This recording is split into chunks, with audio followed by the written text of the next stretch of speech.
اٹھائیے امام احمد بن حنبل کو، یحییٰ بن معین کو، یہ دونوں اس قدر بڑے محدث ہیں کہ حضرات محدثین کی فہرست کے اندر وہ چمکتے ہوئے ستارے جن کو کہا جاتا ہے، یحییٰ بن معین، امام احمد بن حنبل، یہ دونوں نکلے بغداد سے چلے ہیں جو عراق کا دارالحکومت ہے، یمن کی طرف، یمن کا دارالحکومت ہے صنعاء، وہاں امام عبد الرزاق الصنعانی ہیں جن کی مصنف عبد الرزاق حدیث کی ضخیم ترین کتاب ہے، انہیں پتہ چلا یمن میں ایک محدث ہیں عبد الرزاق، یہ دونوں محدث ہونے کے باوجود، حدیث کے ماہر اور امام ہونے کے باوجود، دونوں ائمہ چلتے ہیں، چلو بغداد سے ہم جائیں گے، پہلے مکہ مکرمہ پہنچیں گے، پھر وہاں سے یمن جائیں گے اور عبد الرزاق سے حدیثیں سیکھیں گے، اللہ کے رسول صلی اللہ علیہ وسلم کے فرامین سیکھیں گے۔ یہ دونوں اشخاص چلے،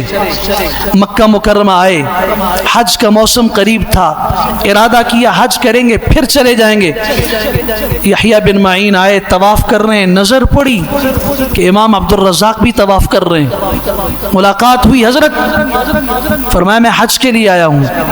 میں اور میرے ساتھ احمد بن حنبل بھی بغداد سے آئے ہیں اور ہم آپ سے ملاقات کرنے کے لیے اور حدیث کا علم حاصل کرنے کے لیے یمن جا رہے تھے، حج کر کے ہم ادھر ہی جا رہے ہیں۔ خوشی سے یحییٰ بن معین دوڑے،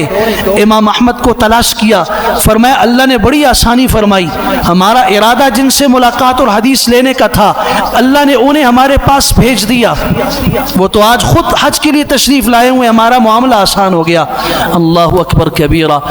طلب علم میں اٹھنے والے قدم کی قیمت اگر معلوم ہو جائے تو وہ احمد بن حنبل سے پوچھی جائے، فرمایا آپ جائیے، مجھے تو اللہ کی قسم میں یہاں ان سے ملاقات نہیں کروں گا، میں اپنے گھر سے نکلا تھا اس نیت اور ارادے سے کہ میں ان سے علم حدیث حاصل کرنے کے لیے یمن جاؤں گا، یہاں مجھے مل گئے راستے میں، میں ان سے یہاں علم نہیں حاصل کرتا، میں یمن ہی جاؤں گا تاکہ زیادہ قدم اٹھانے پر میرا اجر بھی زیادہ ہو، میرے علم کے اندر برکت بھی پیدا ہو۔ یہ دین اتنی آسانی سے نہیں آیا۔ میں تو کہہ سکتا ہوں نا، مجھے اللہ نے دین دیا، ایمان دیا، ماں کی گود سے دیا،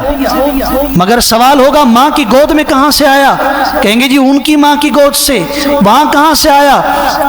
کہاں تک ہم جائیں گے؟ آخر کہیں جا کے بات تو ختم ہوگی،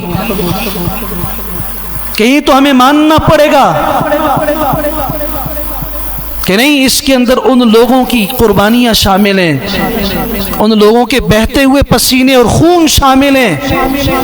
جنہوں نے زندگی کی آسائشوں کو چھوڑا